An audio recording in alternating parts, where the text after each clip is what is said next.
पानी खत्म हो जाता है, बालन है तो आटा खत्म हो जाता है। समझ में नहीं आता क्या करूं, हर चीज से बरकत टूट गई। यार सफेद तो बिल्कुल ठीक है, बड़े बड़े लोग परेशान हैं। अरे हमारी तुम्हारी कोई औकात नहीं है, तो किसी जिंदगी में नहीं है। ये बताओ बच्चों के बारे में सोचा? बच्चों के बारे में अरे पेट को रोने से फुर्सत तो मिले, करूं तो क्या करूं? अरे कुछ करे तो जब वाकई में कुछ हो बच्चों में। अरे शबीर, तुम्हारी बहन जिद कर बैठी है कि मैं तो फौजिया को ही अपनी बहू बनाऊंगी। हाँ भाई, ये क्या कह रहे हैं आप? तुम्हें तो अच्छी तरह पता है कि मेरी बीवी मरियम फौजिया कतई तौर पर तुम्हारे बच्चे को अच्छा नहीं समझते।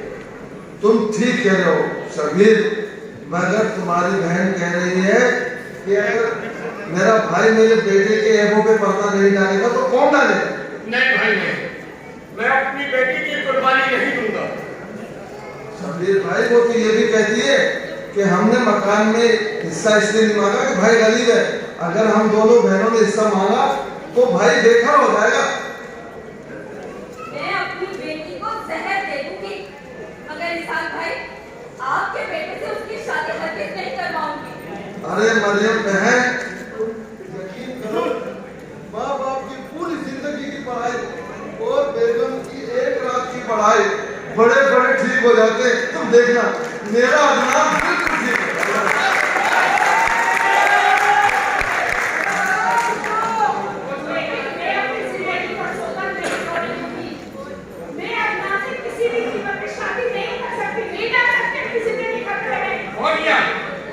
तुम खामोश हो जाओ, अंदर जाओ, तुम्हें कोई जरूरत नहीं है, खड़े बैठे हैं ना।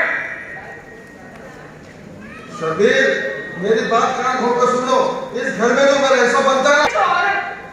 बेटी का हिस्सा उसके माँ बाप को देना चाहिए। अबू, इनको इनका हिस्सा दो, लेकिन रिश्ता नहीं दो। मैं कहता हूँ खामोश हो जाओ मरियम, और तुम अंदर जाओ, तुम्हारा कोई हक नहीं है बीच में बोलने का। जाओ।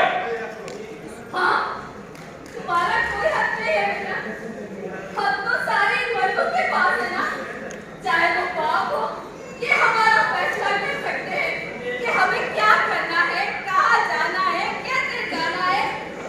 औरत का तो दुनिया में कुछ भी नहीं, कोई भी हक नहीं है औरत का। ठीक कहा जी, तुमने बिल्कुल ठीक कहा। अबू, तुमसे अच्छे तो वो लोग थे जो बेटी को पैदा हो गई सफल कर देते थे। वो तो एक बार मरती थी, लेकिन हमारे समाज में क्या पर बेटी को रोज मरना पड़ता है अबू, रोज मरना पड़ता है। अरे भाई बात सुनो, अब मैं जा रहा हूँ, लेकिन अब कैसे मैं आऊंगा ना तो तुम्हारी बहन रंजा भी मेरे साथ होगी। हाँ अरे नहीं भाई, बैठो, खाना वाना खा के जाना। अरे रहने दो भाई, इस घर में तो दामाद की इज्जत हो गई ना, वो बहुत है। आज जो तुम्हारी बीवी और बेटी ने मेरी बेइज्जती की है ना, अब मेरा जाना ही बनता है। अरे नहीं सकते भाई, मैं आपके आगे हाथ जोड़ता हूँ, इनकी गलती को माफ कर दो।